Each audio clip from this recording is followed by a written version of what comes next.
이 광우병 사태의 본질은 굉장히 간단합니다. 의외로 간단한 게 이게 지금 이 얘기에 들어가기 앞서서 제 장모님 얘기를 한번 드려볼게요. 제가 다른 강연에서도 이런 말씀을 드린 적이 있는데 저희 장모님이 굉장한 반공주의자세요. 그리고 기독교인이시고 이 나라에 그러니까 제가 저보다도 훨씬 더 그 반공적인 색채가 강합니다. 근데 이번에 그 광우병 문제가 생기니까 저한테 호소를 하시기를 절대 미국산 쇠고기를 먹으면 안 된다. 그리고 미국산 쇠고기를 먹으면 10년 후에 죽는다. 아주 그 신념에 가득 차셔서 저에게 말씀을 하십니다. 그래서 촛불 집회가 나오고 있는 거예요. 근데 문제는 이게 사실이냐 하는 거죠. 근데 저는 이 광우병 사태에 대해서 결론을 내리기를 취재를 계속 해본 결과 결론을 내리기를 이 광우병 사태는 MBC, KBS 방송의 왜곡, 과장 보도와 그리고 제가 지금까지 계속 추적해왔던 친북, 반미, 좌파 세력의 조직적 개입이 있었다. 이 두 가지가 융합을 일으켜서 만들어낸 게 이번 광우병 사태라는 결론에 도달했습니다. 그래서 제가 오늘 드리고자 하는 말씀은 크게 두 가지로 나눠집니다. 첫 번째는 MBC, KBS가 이 광우병 보도에 대해서 어떤 보도를 했는가에 대한 정확한 사실관계를 말씀을 드리고요. 두 번째로는 제가 좀 전에 말씀드린 이 친북, 좌파, 반미 세력들이 어떤 식으로 개입을 했는지에 대한 말씀을 드리도록 할게요. 이 두 가지 원인을 이해를 하시면 광우병 사태에 대한 이해가 되실 겁니다. 가장 먼저 전제돼야 될 것은 이 미국산 쇠고기가 안전하냐, 안전하지 않느냐. MBC, KBS와 친북, 반미, 좌파 세력의 이 개입이라는 문제에 전제돼야 될 것은 미국산 쇠고기가 안전하냐, 안전하지 않느냐. 제 아들이 5살짜리가 있는데 저는 단언코 말씀드리건데 미국산 쇠고기가 들어오면 제 아들한테 먼저 먹일 겁니다. 왜 그러냐면은 미국산 쇠고기라는 것은 지금 현재 미국인들 3억 명이 상식하고 있습니다. 주식으로 먹고 있어요. 한국 사람들이 쌀을 주식으로 먹는다면 미국 사람들은 미국산 쇠고기를 주식으로 먹습니다. 그런데 우리나라에서는 광우병 검사를 하지 않았지만 미국에서는 광우병 검사를 여러 차례 계속해왔죠. 그래서 97년이라는 분기점이 의미가 있습니다. 97년 이전에는 이 광우병이 왜 발생하는가 원인을 따져봤더니 동물성 사료를 먹였더니 동물성 사료라는 것은 소가 채식을 해야 되는데 소가 소나 양 같은 동물성 사료를 먹었을 때 광우병이 나오더라. 그래서 97년도에 미국에서는 동물성 사료를 금지를 시켰습니다. 이 동물성 사료를 금지시킨 이후에 미국에서 광우병에 걸린 소가 딱 3마리 나왔어요. 근데 그 중에 한 마리는 캐나다에서 들어온 겁니다. 인간 광우병에 걸린 사람은 딱 1명이 나왔는데 이 사람은 영국에서 온 사람이에요. 그러니까 이 3억 명이 주식으로 쇠고기를 계속 먹어대는데 인간 광우병에 걸린 사람이 97년 이후에 이 광우병의 원인을 제거한 동물성 사료 금지 조치를 한 이후에 나온 적이 없어요. 그래서 미국산 쇠고기에 대해서 지난해 5월 OIE라는 국제수역검사국, 이 국제기구죠.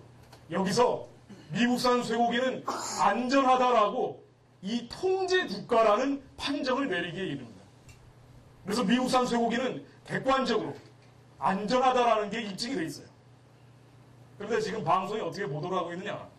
미국산 쇠고기를 먹으면 인간 광우병에 걸리는 것처럼 보도를 하고 있죠. 이러한 과장 보도에서 끝나지는 않습니다. 문제는 팩트를, 사실관계를 왜곡하고 있는데 더 큰 문제가 있습니다. 그 사례를 제가 몇 가지 들어보겠습니다. MBC, KBS가 이와 같은 사실관계를 과장하고 왜곡 보도한 첫 번째 사례입니다. Horrified to see what they viewed in that footage. I think a large percentage of the population didn't even realize that dairy cows were slaughtered even. 4월 29일자 PD수첩 1타는 다우너라고 해가지고 소가 나이가 들면은 이게 일어서지를 못합니다. 우리나라 이 대관령 목장 가면 다우너 소들이 굉장히 많아요. 그래서 다우너가 되면 그 다음에 잡아먹습니다.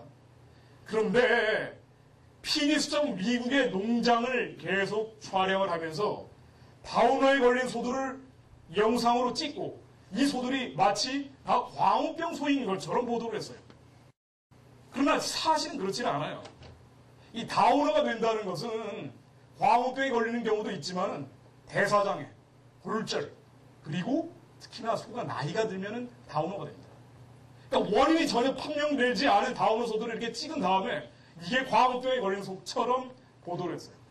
이건 아주 간단한 과장 보도죠. 결정적인 건 그 다음에 있습니다. 어쨌든 미국의 WVYTV라는 이 케이블 TV 같은 것이죠.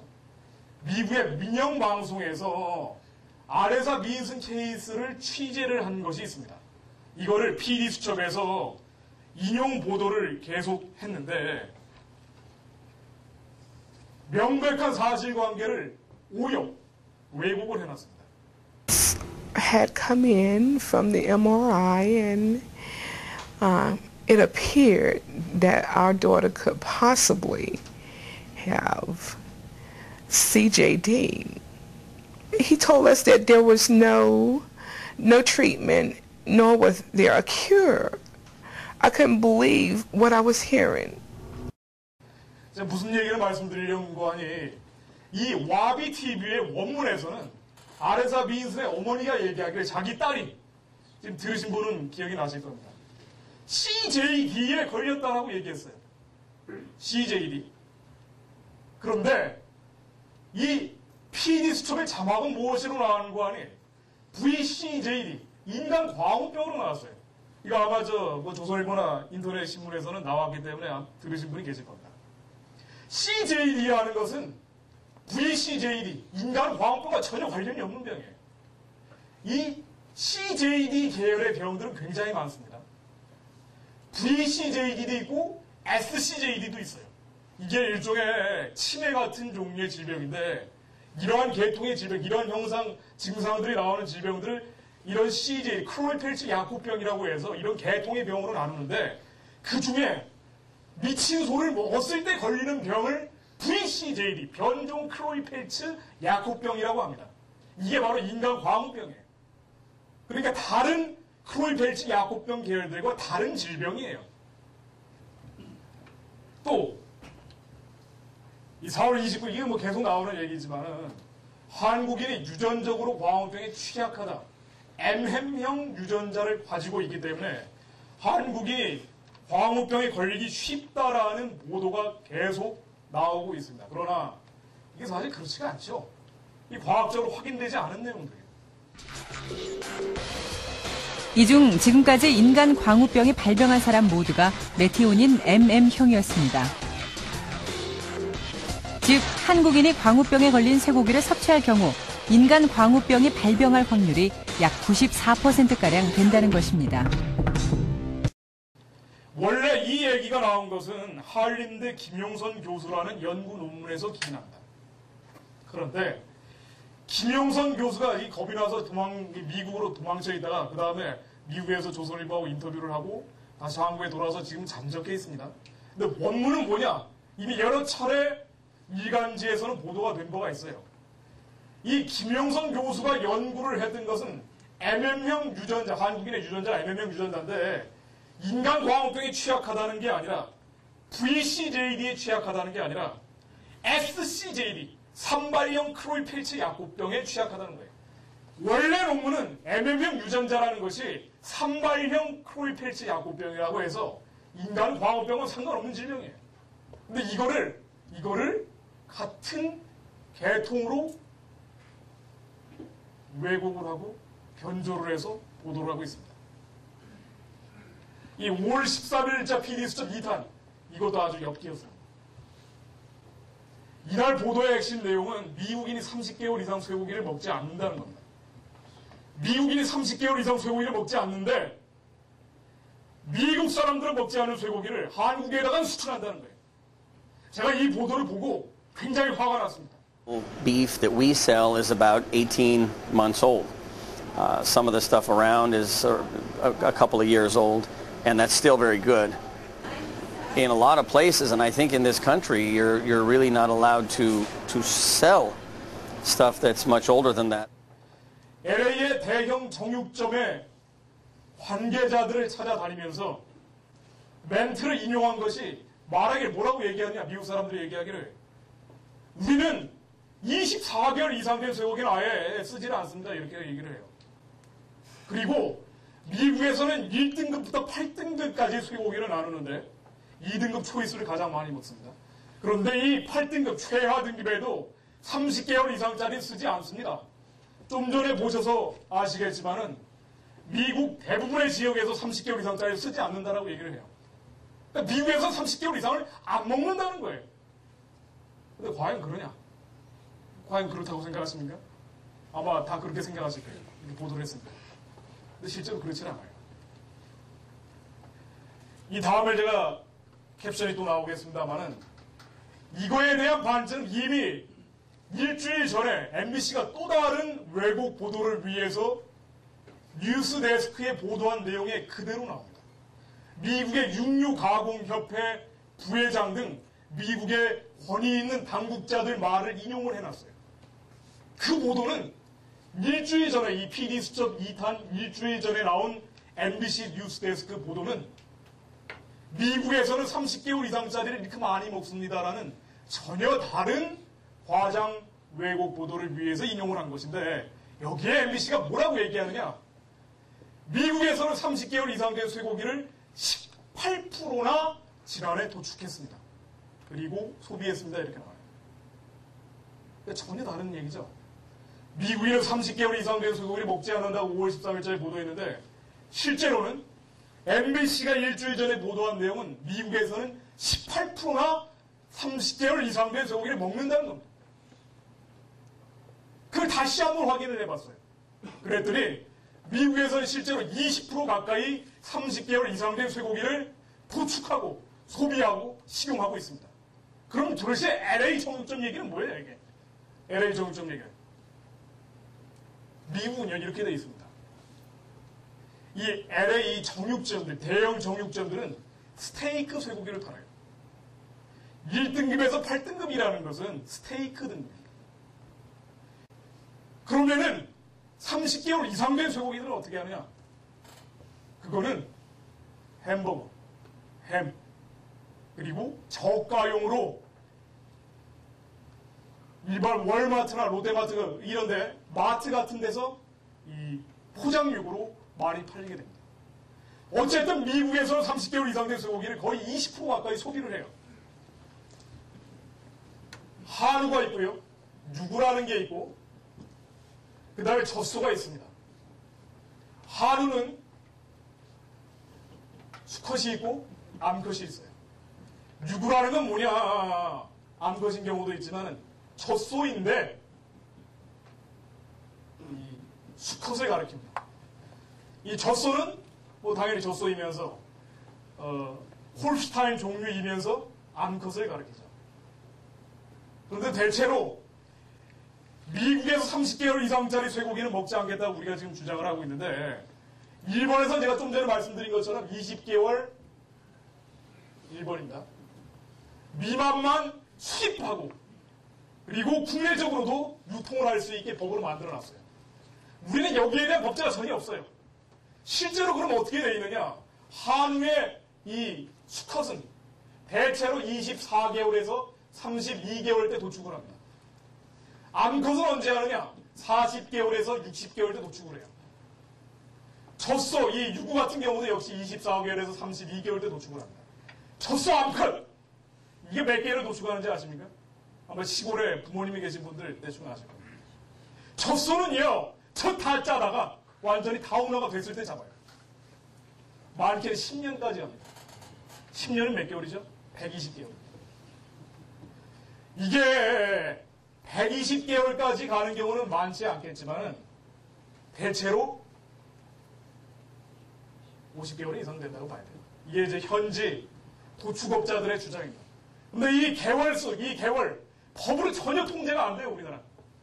그러니까 도대체 몇 개월에 도축을 하는지 아무도 알 수가 없어요. 단지 현장에 있는 도축업자들만 알고 있는데 제가 일주일 넘게 취재를 하다 보니까 도축업자들이 지금 얘기를 해준 통계치입니다. 그럼 이 프로테이지가 얼마나 되느냐? 한우 이 40개월 넘는 것들, 그리고 젖소 50개월 넘는 것들, 이게 38%가 넘습니다. 우리나라 소의 약 절반가량이 그러니까 40개월 이상이에요. 젖소 특히나 50개월 이상 된 건 12%나 됩니다. 이건 역시 다 20개월이 넘죠. 일본하고 비교할 수가 없어요. 우리가 만약 20개월 기준을 미국한테 요구를 하면 미국도 그 조건에 맞춰서 수입을 하라고 우리가 요구하는 것처럼 우리도 거기에 맞춰야 돼요. 이게 지금 WTO 체제 아닙니까? 다른 나라와 우리나라를 같이 취급해야 되는 겁니다. 우리나라는 40개월 이상 된 게 이렇게 돌아다니고 있는데 미국한테는 30개월 미만만 수입하라. 이게 요구할 수가 없죠. 그러다 보니까 우리는 국제 기준 OIE를 따른 겁니다. 그리고 미국산 소고기는 위험 통제가 돼 있다. 그리고 객관적으로 안전하다. 그렇기 때문에 이 기준에 따라서 협상을 맺은 거예요. 그런데 어떻게 일본의 기준을 여기다 적용하냐. 그리고 미국산 쇠고기를 수입하는 데 있어서 약 80%의 국가가 아예 원령수 제한을 두지를 않아요. 그냥 수입을 합니다. 우리나라처럼 30개월 이상과 미만을 나누는 경우도 그렇게 많지 않습니다. 그런데 우리나라에서는 이런 식으로 유통을 하면서 미국에게는 30개월 이상 된 쇠고기를 요구할 수 있는 법적인 근거가 없죠. 근데 이 얘기를 안 하죠. 이 얘기를 하면은 한국의 낙농업자들이 난리를 치기 때문에 이런 보도를 하지 않습니다. 그러나 실태는 이래요. 일본하고 비교할 수 없다는 지금 사례를 제가 말씀해 드린 건데요. 이런데도 불구하고 미국인은 30개월 이상 쇠고기를 먹지 않기 때문에 우리는 수입해서는 안 된다는 주장을 비리수첩은 했습니다.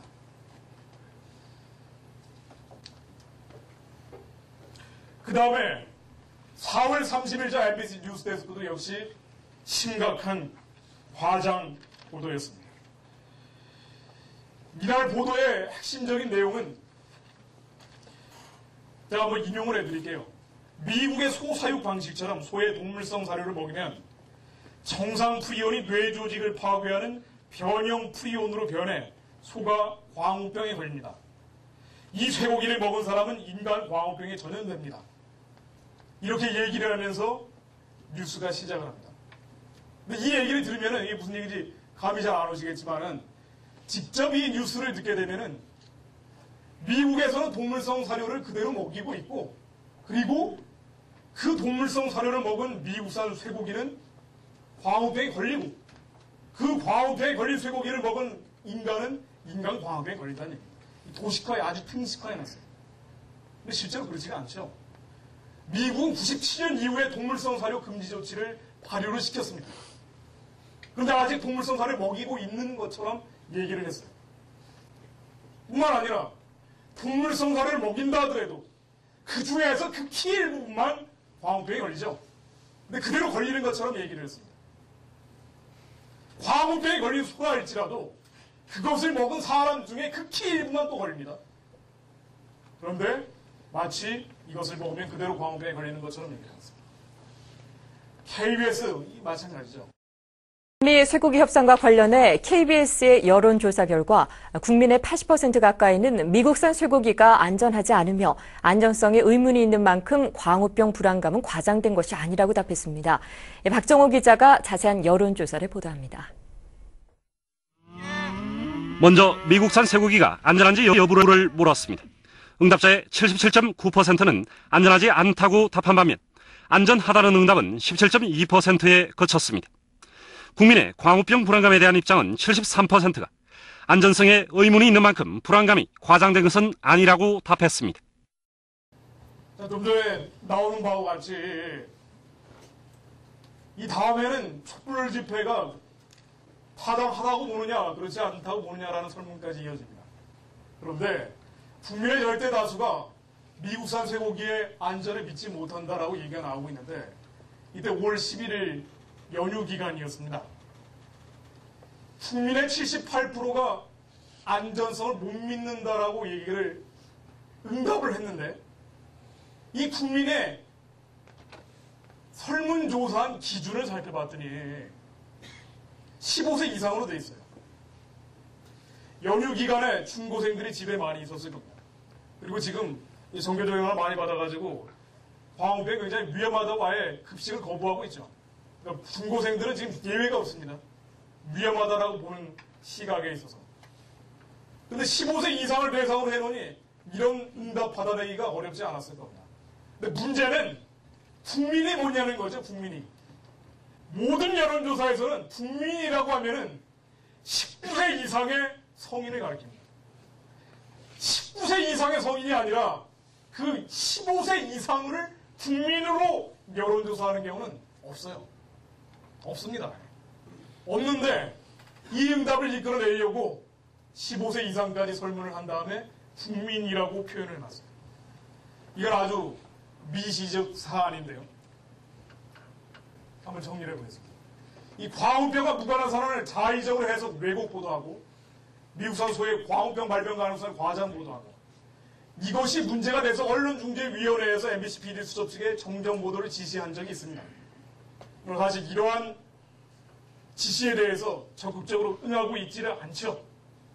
이러다 보니 이런 보도를 계속 국민들이 접하고 있는데 이 광우병에 미국산 쇠고기가 위험하지 않다라고 생각 안 할 수가 없어요. 안 할 수가 없습니다. 근데 이런 보도를 한번 보고 나면은 촛불 집회에 나와야겠다는 생각을 갖게 해요. 그렇지 않습니까? 방송에 이 같은 과장, 왜곡 보도에 힘입어서 촛불 집회가 촉발을 했습니다. 그 다음엔 어떻게 되고 있느냐? 잘 아시겠지만은 이 촛불 집회에서 온갖 불법이 난무하고 있습니다. 이 대낮에 광화문을 점거하는 것은 말할 나위가 없고요. 심야에는 광화문을 점거해서 그 다음에 청와대 진격 같은 걸 하게 되는데 되게 이제 광화문에 잘 못 가보셨겠지만 밤에 술판이 벌어집니다. 그야말로 문화재가 돼요. 광화문 사거리에서 아주 자유롭게 술판을 계속 벌이고 그리고 술에 거나하게 취한 다음에는 폭력이 동원됩니다. 경찰을 폭행하는 사진들이고요. 경찰차를 뜯어내고 그 다음에 방화를 하고 있는 모습입니다.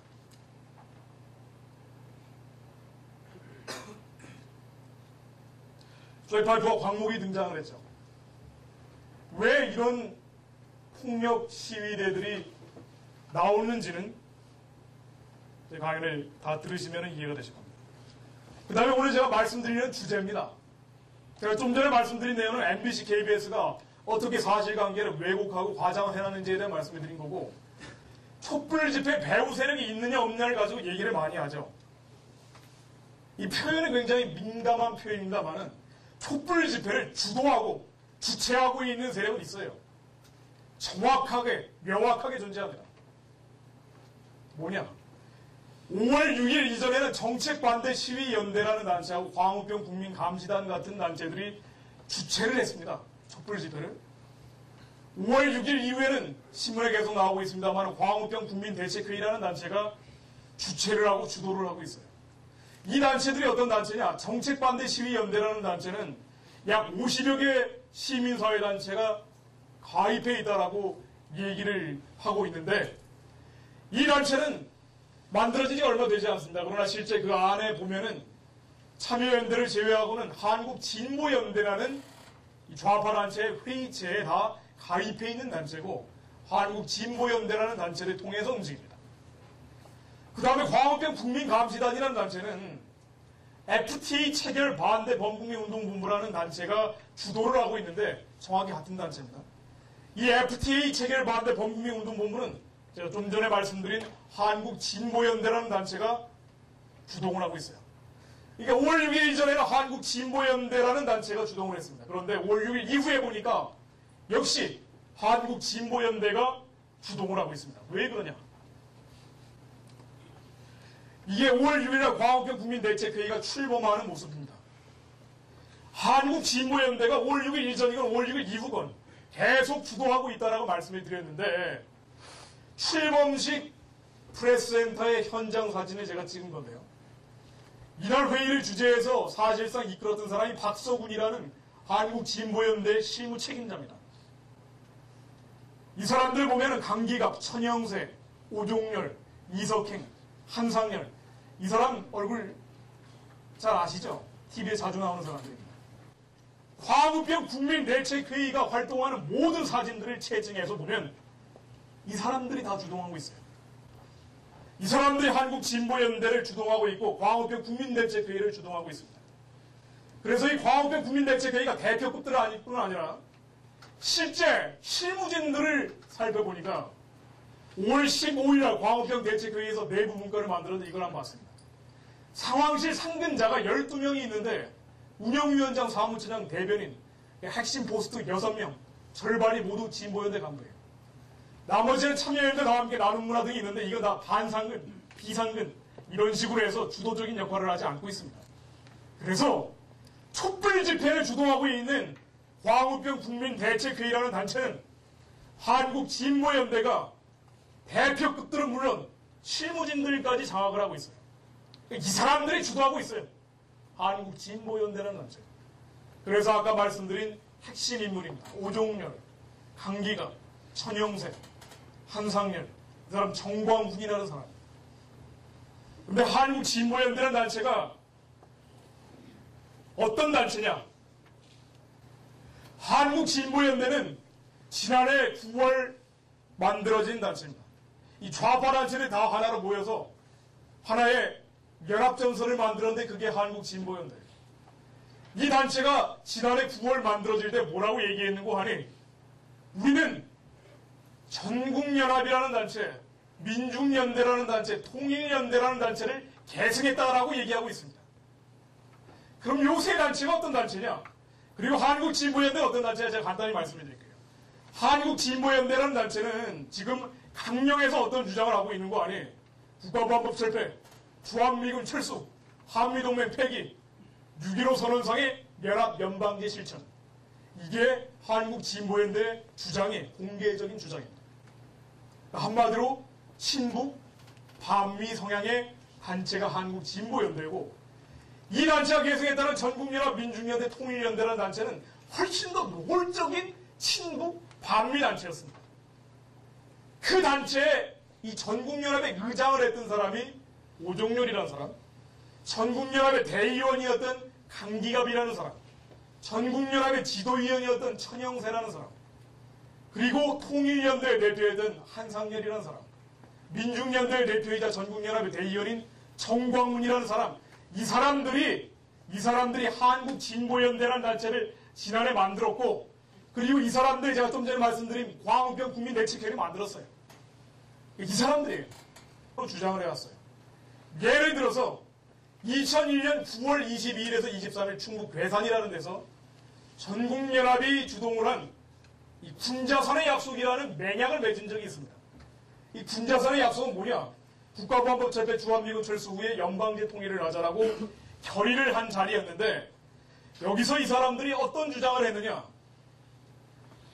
야, 이제 이 한반도가 낮은 단계 연방제 통일을 빨리 해야 되는데 낮은 단계 연방제 통일을 하기 전에 이 자주적 민주정부라는 걸 남한에서 만들어야겠다. 그 다음에 우리가 진정한 연방 통일조국을 만들자.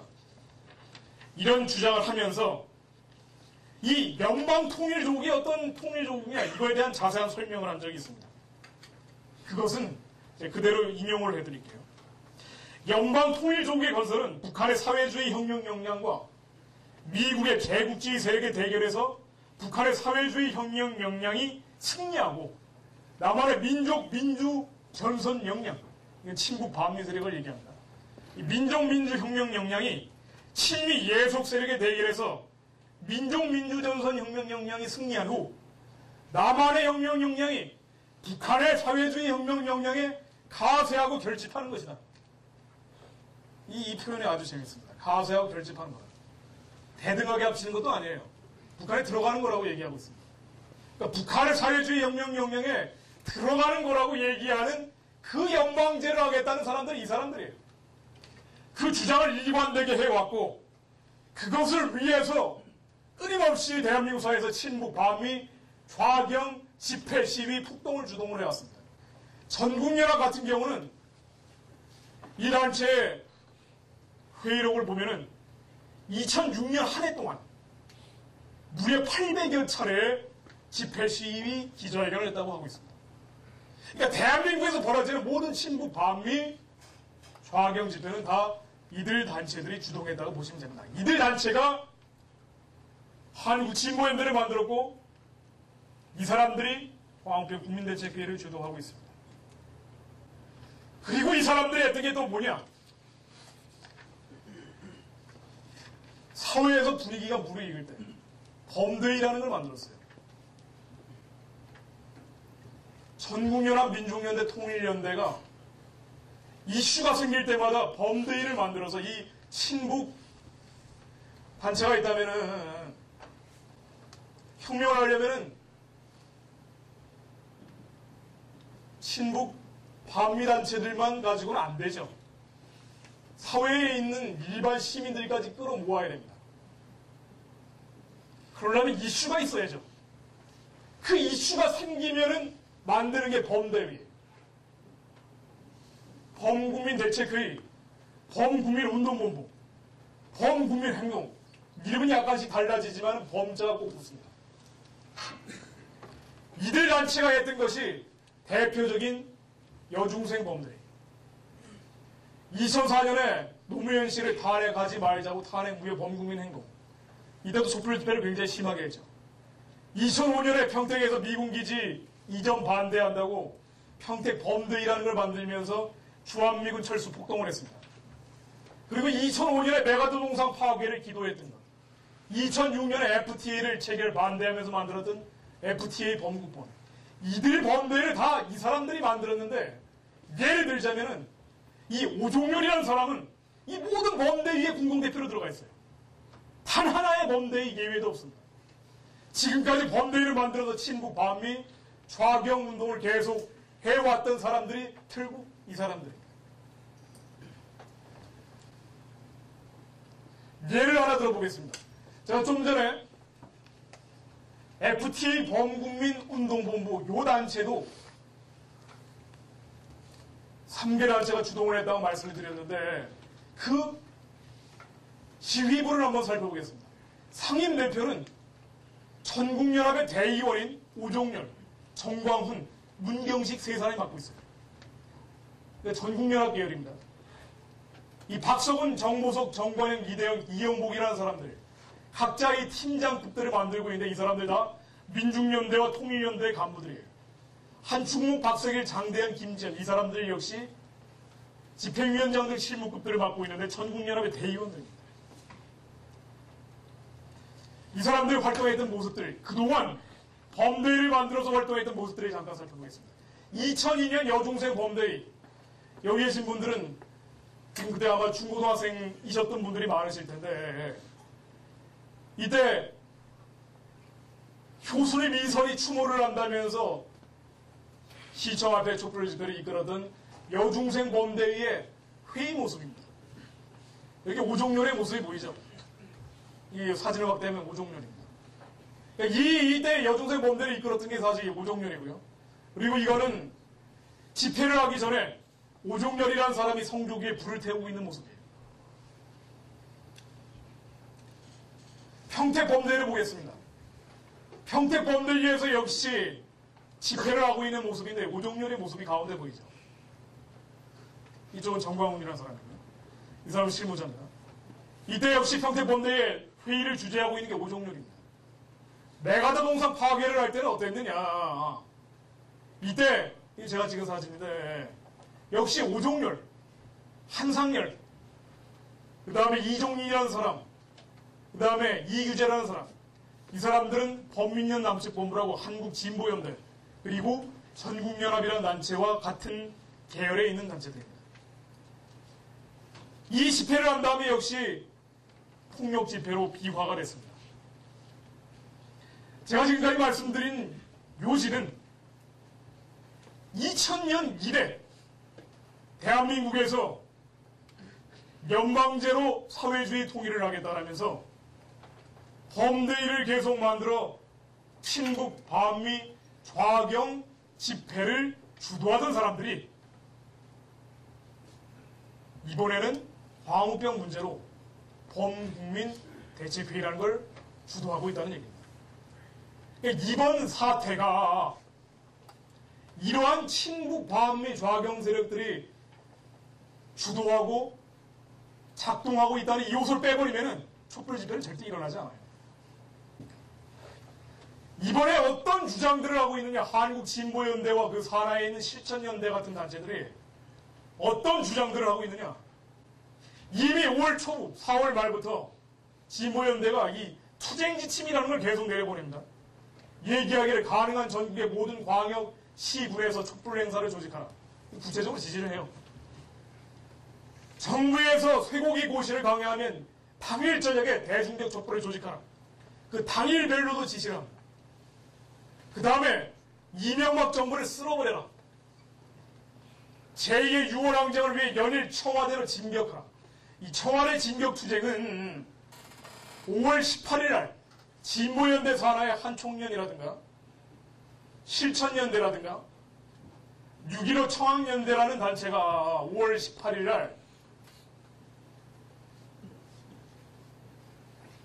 광주에 모여서 이 전남대 운동장에서 모였습니다. 청와대 진격 투쟁을 결의를 합니다. 이 결의가 나온 다음부터 본격적으로 촛불 집회를 하고 난 새벽 3, 4시쯤 되면 일단은 청년들이 나와서 청와대 진격을 주장해요. 그러면서 쇠파이프가 나오기 시작했습니다. 시기적으로 정확히 일치합니다. 그리고 이 사람들이 속이지는 않는 게요. 자기 자신들의 모습을 숨기질 않아요. 2012년 우리가 이 촛불 집회 투쟁을 하는 것은 명확한 반미 투쟁이다. 그리고 반 이명박 정부 투쟁이다. 반정부 투쟁이다. 라고 얘기하면서 2012년에 자주적 민주정부를 만들기 위한 것이다. 이렇게 노골적으로 주장을 합니다. 제가 아까 간단히 언급을 드렸습니다만 2012년에 자주적 민주정부는 뭐냐? 자주적 민주정부가 뭐냐? 이 주도를 하는 사람들이 연방제 통일을 계속 주장해왔던 사람들이라는 거 제가 말씀을 드렸죠. 연방제 통일을 하려면 이걸 좀 이해를 하실 필요가 있는데 우리나라 헌법에서는 연방제 통일을 위헌이라고 부정하고 있습니다. 왜냐? 대한민국 헌법 3조에 입각하면은 대한민국의 영토는 한반도와 그 부속도서로 하고 있습니다. 그렇기 때문에 북한 지역은 대한민국 영토인데 반국가단체인 북한 정권이 불법적으로 점거하고 있는 지역이에요. 그래서 북한의 김정일 정권에 의해서 포박당하고 있는 동포들은 대한민국 국민이고 이 사람들이 국경을 넘어서 탈북자가 되면은 대한민국이 보호를 하고 대한민국 국적을 자동적으로 부여를 합니다. 이게 대한민국 법 체계예요. 그래서 남한과 북한이 대등한 자격으로 연합하고 연방하는 것은 위헌이에요. 반국가적인 행위입니다. 그래서 연방제를 금지를 하고 차단을 해왔던 겁니다. 그런데 연방제가 뭐냐? 남한과 북한이 대등한 자격으로 합치자는 겁니다. 대한민국의 정통성을 부정하는 거예요. 특히 연방제를 하게 되면은 북한에 있는 공산주의 정권을 인정을 하는 겁니다. 대한민국은 자유민주적 기본질서에 입각한 국가를 운영하고 있기 때문에 공산주의를 금지를 하고 있어요. 따라서 연방제 통일을 하게 되면은 대한민국 헌법에 위반하게 됩니다. 그런데 북한과 남한에 있는 친북 좌파 세력들은 끊임없이 연방제를 하자고 주장을 해왔죠. 왜냐? 왜 그러겠습니까? 이 연방제를 하게 되면은 연방의회를 구성한다고 합시다. 남한과 북한의 대등한 자격으로 구성을 하게 되면은 북한의 2표, 남한의 2표를 준다고 해요. 북한의 2표는 김정일 세력이죠. 남한의 2표면은 좌우가 하나씩 가져갑니다. 좌는 김정일 세력입니다. 그러면은 3대1로 대한민국은 김정일께 돼요. 연방제만큼 평화적으로 적화통일하는 방법이 없어요. 그래서 연방제를 하자고 그렇게 주장을 합니다. 그런데 이 연방제를 하려면은 먼저 대한민국 정부가 이것을 받아들일 만한 친북, 연북 정부가 들어서야 한다고 이들은 주장을 해요. 연방제로 공산화를 하기 전에 남한에서 먼저 북한을 인정하고 북한 공산주의와 연합하고 북한 정권과 연대할 수 있는 정부가 들어서야 되는데 그것이 바로 자주적 민주정부입니다. 이들이 표현하기를. 이건 북한의 공식적인 주장을 제가 인용을 하는 겁니다. 그래서 대한민국에서 이런 친북, 연공, 연북 정부가 들어서야 되는데 이 자주적 민주정부를 2012년에 만들기 위해서 우리는 촛불 집회를 한다. 이게 이 사람들의 실제 주장이에요.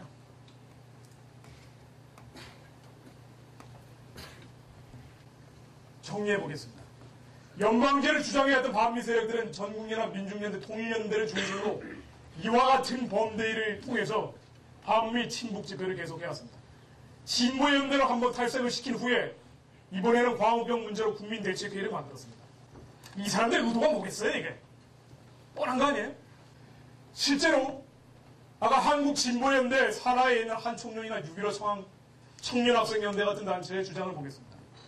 국민들의 분노를 전면적 투쟁으로 만들어 이명박 정부가 미국을 완전히 매장해버리자 반이명박 투쟁 기조를 미국산 소고기 수입에 대한 민중의 분노를 촉발시키고 촛불 시위를 중심으로 전개하자. 북한도 같은 주장을 하고 있죠. 남조선 인민들의 생명과 건강이 위험에 처하게 되었는데도 이명박의 억도는 미상전의 눈치만 보고 쇠고기 시장을 개방했다. 미상전의 환심을 사려고 쇠고기 시장을 개방하는 쓸개 빠진 조국 외교를 때려 부수기 위해 반정부 투쟁의 불길을 세차게 집회해야 한다. 친북 좌파와 북한이 한 목소리로 반정부 투쟁을 주장하고 있습니다. 이게 참 어이가 없는 일인 게 남조선 인민들의 생명과 건강을 걱정하면서 북한이 이 같은 주장을 하는데 그런 김정일 정권은 90년대 그리고 2000년대 초반에 독일에서 광우병 걸린 쇠고기를 그대로 수입을 해왔죠. 버린다고 하니까 그대로 들여왔습니다. 들여와서는 군인들한테는 또 주질 않았어요. 혹시 이건 왜냐면 광우병 아예 걸린 소기 때문에 걸려서 폐기 처분한 소들이기 때문에 군인들한테는 주질 않고 탄광이나 농장 같은 하층민들에게 뿌렸습니다. 장군님의 하사투입니다. 그러면서 대한민국에서는 사실상 절대적으로 안전한 미국산 쇠고기가 들어온다고 하자 남조선 인민의 건강을 걱정한다라면서 반국가 반정부 투쟁을 선동하고 있습니다.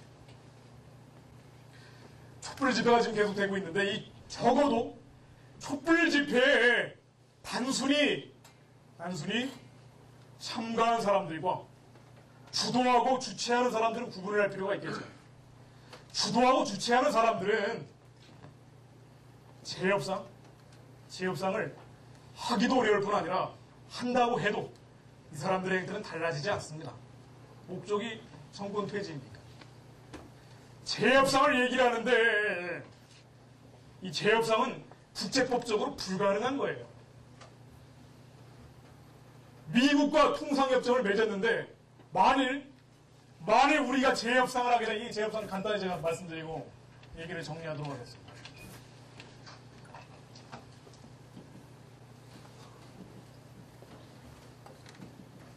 한국과 미국이 맺은 쇠고기 협정이라는 것은 정확히 by the rule 국제법에 의해서 합법적으로 맺은 계약이에요. 이것은 약식조약이기 때문에 서명한 즉시 효력을 발생을 합니다. 만일 우리나라가 이 협정을 깨버리면 우리는 지금 전 세계 WTO 체제에서 살고 있죠.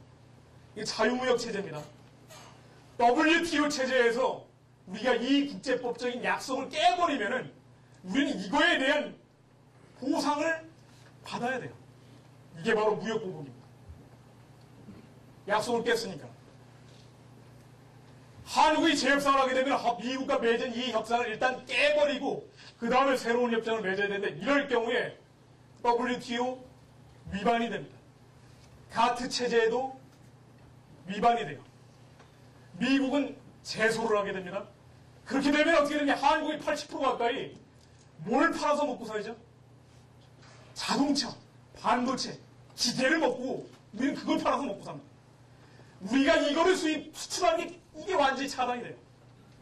미국산 쇠고기 사실상 근거 없는 이 선동, 과장, 위험 때문에 우리가 이거를 깨버리면은 한국은 그대로 막 떨어집니다.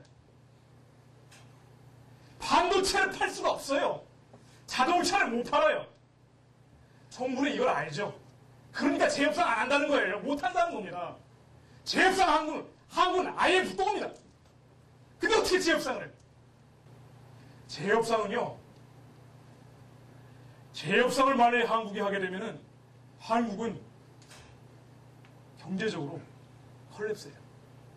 반도체가 안 팔리는데 어떻게 취직을 하고 어떻게 경제가 돌아갑니까?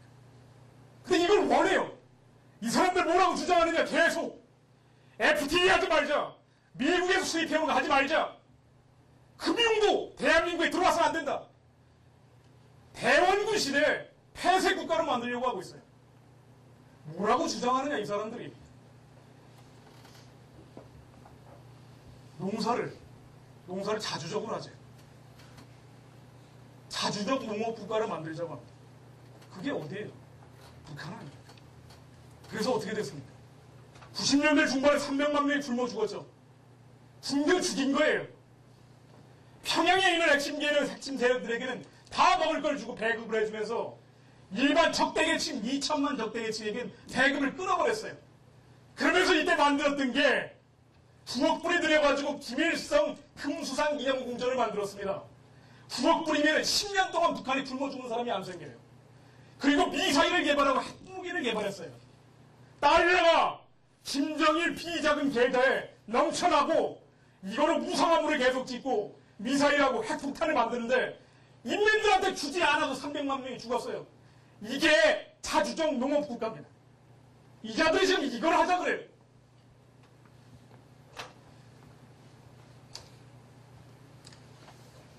그래서 지금 전술적으로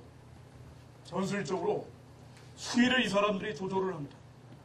그러나 주장하는 사람들은 과거에 그 주장을 했던 사람들이에요. 그래서 이 재협상을 원하는 게 아니에요. 이겁니다. 앞으로 어떤 식으로 전개될 것이냐. 계속 6.15 선언 실천을 요구를 하죠.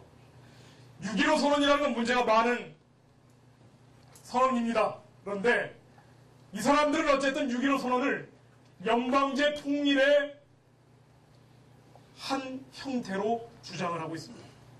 그러면서 시민단체와 이 국민회의 소집 등을 통해서 직접 민주주의를 시도하고 있어요. 이게 나중에 더 크게 전개되면 어떤 식으로 전개되느냐. 촛불 집회에서 이명박 퇴진이라는 구호가 이미 초기 단계부터 계속 나오고 있는데 정권 퇴진입니다. 지금 3개월 됐습니다. 국민이 선거로 뽑은 대통령이에요. 마음에 안 들면 이번에 범국민대책회의처럼 범대위를 만듭니다. 그래서 직접 가버리겠다는 거예요. 앞으로 아무리 미국산 쇠고기 수입 반대가 아니라 아무리 이 사람들 입맛에 조금 맞는 정부가 다시 만들어져도 마음에 안 들면 또 만들어서 갈아버릴 거예요. 언제까지? 자주적 민주정부가 될 때까지. 왜냐? 그걸 하겠다는데. 공식적인 문건에 그대로 주장을 하는데 어떻게 합니까? 그래서 이 사람들의 최종적인 목적은 적어도 이 사람들의 주장에 따르면 이걸 하자는 겁니다. 낮은 단계 연방제는 그 다음에 높은 단계로 갑니다. 높은 단계 연방제를 고려연방제라고 하죠. 고려연방제가 되면 어떻게 됩니까? 공산화되죠. 이런데도 불구하고 촛불 집회에 주동 세력이 없다. 주체단체가 없다. 눈 가리고 아웅하는 거예요. 있습니다. 그 사람들이 구체적으로 정해져 있기 때문에 그 주장들을 계속하는 겁니다. 가장 중요한 것은 MBC, KBS가 이 광우병을 여러 가지 의도가 있겠죠. 언론의 어떤 옐로우 저널리즘이라는 그 본질상 혹은 보수 정권이 들어섰기 때문에 자기들의 기득권이 뺏길 것에 대한 두려움. 그러니까 FTA라는 거는 대한민국의 친북화된 반미 성향에 좌경화된 사람들은 다 반대하는 거예요. 이걸 하면은 다들 밧줄이 끊긴다고 생각을 해요. 이러다 보니까 그 핵심 사안인 FTA 핵심 사안인 미국산 쇠고기 문제가 나오자 다들 머리띠 메고 나온 겁니다. 철저히 이념적이에요. 부정하고 싶지만 현실은 그렇습니다. 그렇기 때문에 특히나 그 안에 이런 식의 반체제 선동을 하는 세력들이 있고 요거를 정확히 보셔야 됩니다. 가장 견제해야 할 것은 미국산 쇠고기가 사실상 절대적으로 안전하다. 광우병에 걸린 사람이 없는데. 그런데도 불구하고 방송에 계속된 왜곡, 과장 보도로 국민들이 겁을 먹고 있다. 그리고 아동하고 있는 자들이 있다. 만일 이걸 이런 식으로 방치해놓으면요. 어디까지 가겠습니까? 대한민국 이대로 발전이 멈춰버리면은 그 다음에는 얘네들 말대로 자주적 민주정부가 2012년에 나올지도 모릅니다. 한국은 후바나 아니면은 남미의 이름 없는 후진국으로 몰락해버릴지도 모릅니다. 이 적화라는 건요, 끝으로 한 말씀만 드릴게요. 자, 대한민국 적화보고서라는 책을 썼는데, 나이가 많으신 분들은 적화에 대해서, 공산화라는 개념에 대해서, 마치 50년대 그 6.25 났을 때, 빨갱이들이 이 빨간 완장 차고 나와서 죽창으로 찔려 죽이는 개념을 생각하세요. 근데 이렇게 안 됩니다. 적화나 공산화는 이렇게 되지 않아요. 21세기에는 어떻게 진행되느냐? 중국처럼 됩니다. 상층부는 완전한 공산주의자들이 통치를 해요. 하층부는 경제는 그대로 돌아갑니다. 시장이 있어야 먹고 살 거 아닙니까, 다들? 그러나 정치적인 자유는 없고 반대 세력의 주장은 받아들여지질 않아요. 결정적으로 자유민주주의와 자유시장 경제를 부정하기 때문에 사회 동력은 멈춰버립니다. 이게 바로 남미의 좌파 정권들이에요. 한국은 북한이 있기 때문에 이게 좀 더 심해질 겁니다. 여러분들 자식들이 살아갈 나라가 그렇게 될 가능성이 있어요. 이게 그 하나의 상징이고 이것을 제대로 대응하지 못할 때는 그런 상황이 벌어질지도 모릅니다. 이것으로 제 말씀 마치겠습니다.